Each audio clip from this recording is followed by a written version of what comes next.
بسم اللہ الرحمن الرحیم۔ شروع اللہ کا نام لے کر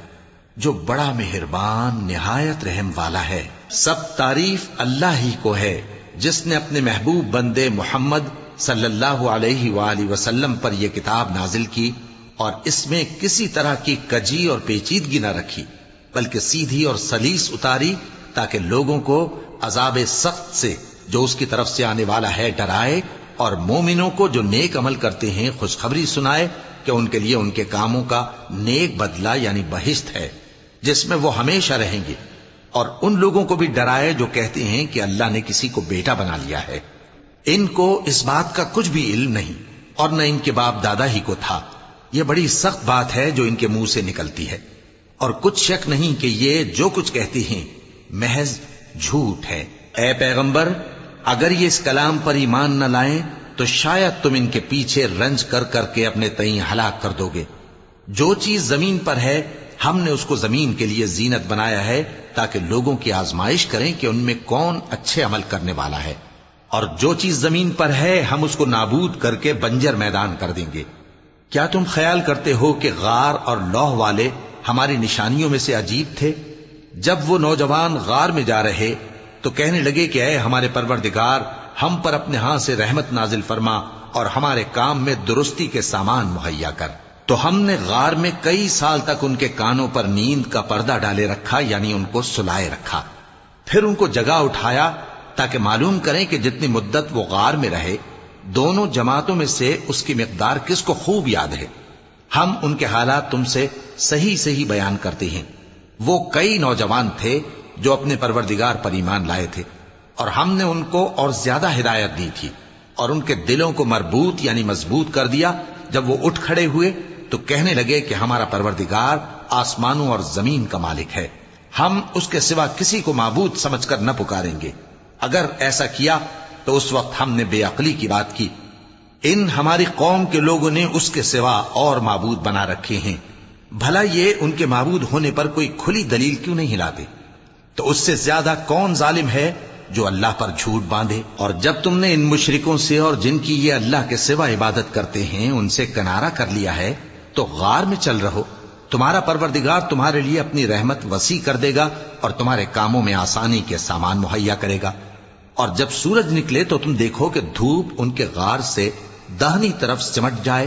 اور جب غروب ہو تو ان سے بائیں طرف کترا جائے، اور وہ اس غار کے کشادہ حصے میں تھے۔ یہ اللہ کی نشانیوں میں سے ہیں، جس کو اللہ ہدایت دے وہ ہدایت یاب ہے، اور جس کو گمراہ رہنے دے تو تم اس کے لیے کوئی دوست راہ بتانے والا نہ پاؤ گے۔ اور تم ان کے متعلق خیال کرو کہ وہ جاگ رہے ہیں حالانکہ وہ سوتے ہیں، اور ہم ان کو دائیں اور بائیں کروٹ بدلاتے تھے، اور ان کا کتا چوکھٹ پر دونوں ہاتھ پھیلائے ہوئے تھا۔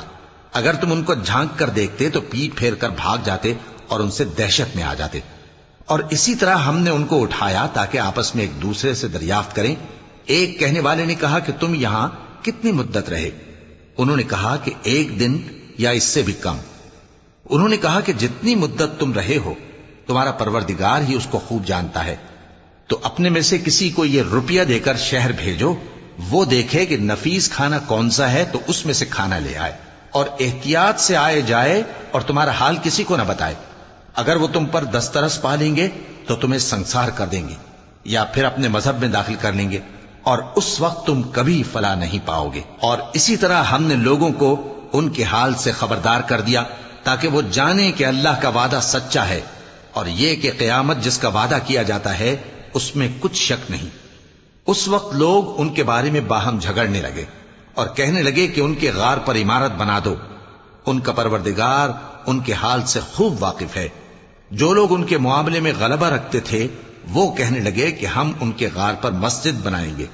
بعض لوگ اٹکل پچو کہیں گے کہ وہ 3 تھے اور چوتھا ان کا کتا تھا، اور بعض کہیں گے کہ وہ 5 تھے اور چھٹا ان کا کتا تھا، اور بعض کہیں گے کہ وہ 7 تھے اور 8واں ان کا کتا تھا۔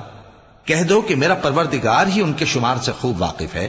ان کو جانتے بھی ہیں تو تھوڑے ہی لوگ جانتے ہیں۔ تو تم ان کے معاملے میں بحث نہ کرنا مگر سرسری سی بحث، اور نہ ان کے بارے میں ان میں سے کسی سے کچھ دریافت ہی کرنا، اور کسی کام کی نسبت نہ کہنا کہ میں اسے کل کر دوں گا، مگر انشاءاللہ کہہ کر، یعنی اگر اللہ چاہے تو کر دوں گا، اور جب اللہ کا نام لینا بھول جاؤ تو یاد آنے پر لے لو، اور کہہ دو کہ امید ہے کہ میرا پروردگار مجھے اس سے بھی زیادہ ہدایت کی باتیں بتائے۔ اور اصحاب کہف اپنے غار میں 9 اوپر 300 سال رہے۔ کہہ دو کہ جتنی مدت وہ رہے اسے اللہ ہی خوب جانتا ہے، اسی کو آسمانوں اور زمین کی پوشیدہ باتیں معلوم ہیں، وہ کیا خوب دیکھنے والا اور کیا خوب سننے والا ہے۔ اس کے سوا ان کا کوئی کارساز نہیں، اور نہ وہ اپنے حکم میں کسی کو شریک کرتا ہے۔ اور اپنے پروردگار کی کتاب کو جو تمہارے پاس بھیجی جاتی ہے پڑھتے رہا کرو، اس کی باتوں کو کوئی بدلنے والا نہیں، اور اس کے سوا تم کہیں پناہ بھی نہیں پاؤ گے۔ اور جو لوگ صبح و شام اپنے پروردگار کو پکارتے اور اس کی خوشنودی کے طالب ہیں، ان کے ساتھ صبر کرتے رہو، اور تمہاری نگاہیں ان میں سے گزر کر اور طرف نہ دوڑیں کہ تم دنیاوی زندگی کی رونقوں کے خواستگار ہو جاؤ۔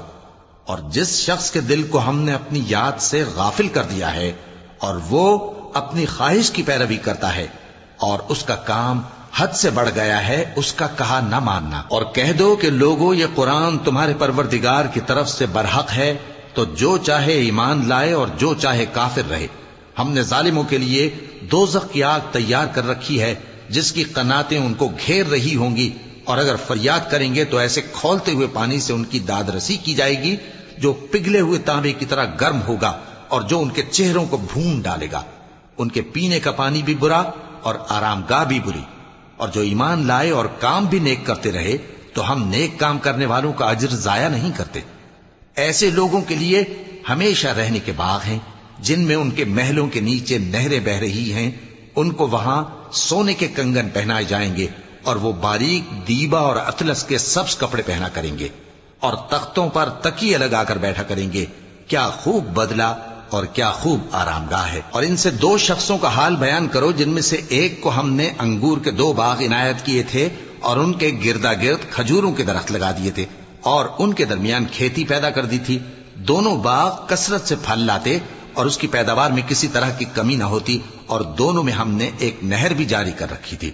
اور اس طرح اس شخص کو ان کی پیداوار ملتی رہتی تھی۔ تو ایک دن جبکہ وہ اپنے دوست سے باتیں کر رہا تھا، کہنے لگا کہ میں تم سے مال و دولت میں بھی زیادہ ہوں اور جتھے اور جماعت کے لحاظ سے بھی زیادہ عزت والا ہوں۔ اور ایسی شیخیوں سے اپنے حق میں ظلم کرتا ہوا اپنے باغ میں داخل ہوا۔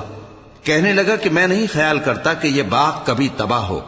اور نہ خیال کرتا ہوں کہ قیامت برپا ہو، اور اگر میں اپنے پروردگار کی طرف لوٹایا بھی جاؤں تو وہاں ضرور اس سے اچھی جگہ پاؤں گا۔ تو اس کا دوست جو اس سے گفتگو کر رہا تھا کہنے لگا کہ کیا تم اس ذات سے کفر کرتے ہو جس نے تم کو مٹی سے پیدا کیا، پھر نطفے سے، پھر تمہیں پورا آدمی بنایا؟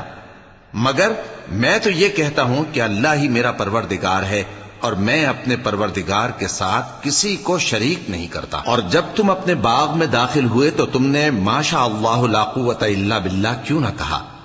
اگر تم مجھے مال و اولاد میں اپنے سے کمتر دیکھتے ہو تو عجب نہیں کہ میرا پروردگار مجھے تمہارے باغ سے بہتر عطا فرمائے، اور تمہارے اس باغ پر آسمان سے آفت بھیج دے تو وہ صاف میدان ہو جائے،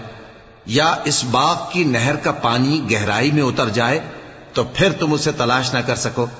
اور اس کے میووں کو عذاب نے آ گھیرا اور وہ اپنی چھتریوں پر گر کر رہ گیا، تو جو مال اس نے اس پر خرچ کیا تھا اس پر حسرت سے ہاتھ ملنے لگا اور کہنے لگا کہ کاش میں اپنے پروردگار کے ساتھ کسی کو شریک نہ بناتا۔ اس وقت اللہ کے سوا کوئی جماعت اس کی مددگار نہ ہوئی اور نہ وہ بدلہ لے سکا۔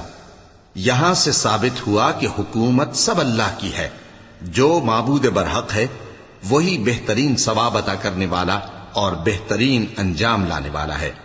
اور ان سے دنیا کی زندگی کی مثال بھی بیان کر دو کہ وہ ایسی ہے جیسے پانی جسے ہم نے آسمان سے برسایا تو اس کے ساتھ زمین کی پیداوار مل کر نکلی،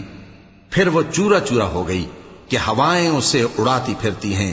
اور اللہ تو ہر چیز پر قدرت رکھتا ہے۔ مال اور بیٹے تو دنیا کی زندگی کی رونق و زینت ہیں، اور نیکیاں جو باقی رہنے والی ہیں وہ ثواب کے لحاظ سے تمہارے پروردگار کے ہاں بہت اچھی اور امید کے لحاظ سے بہت بہتر ہیں۔ اور جس دن ہم پہاڑوں کو چلائیں گے اور تم زمین کو صاف میدان دیکھو گے، اور ان لوگوں کو ہم جمع کر لیں گے تو ان میں سے کسی کو بھی نہیں چھوڑیں گے، اور سب تمہارے پروردگار کے سامنے صف باندھ کر لائے جائیں گے، تو ہم ان سے کہیں گے کہ جس طرح ہم نے تم کو پہلی بار پیدا کیا تھا اسی طرح آج تم ہمارے سامنے آئے، لیکن تم نے تو یہ خیال کر رکھا تھا کہ ہم نے تمہارے لیے قیامت کا کوئی وقت مقرر ہی نہیں کیا، اور اعمال کی کتاب کھول کر رکھی جائے گی تو تم گناہگاروں کو دیکھو گے کہ جو کچھ اس میں لکھا ہوگا اس سے ڈر رہے ہوں گے، اور کہیں گے ہائے شامت، یہ کیسی کتاب ہے کہ نہ چھوٹی بات کو چھوڑتی ہے نہ بڑی کو، کوئی بات بھی نہیں مگر اسے لکھ رکھا ہے،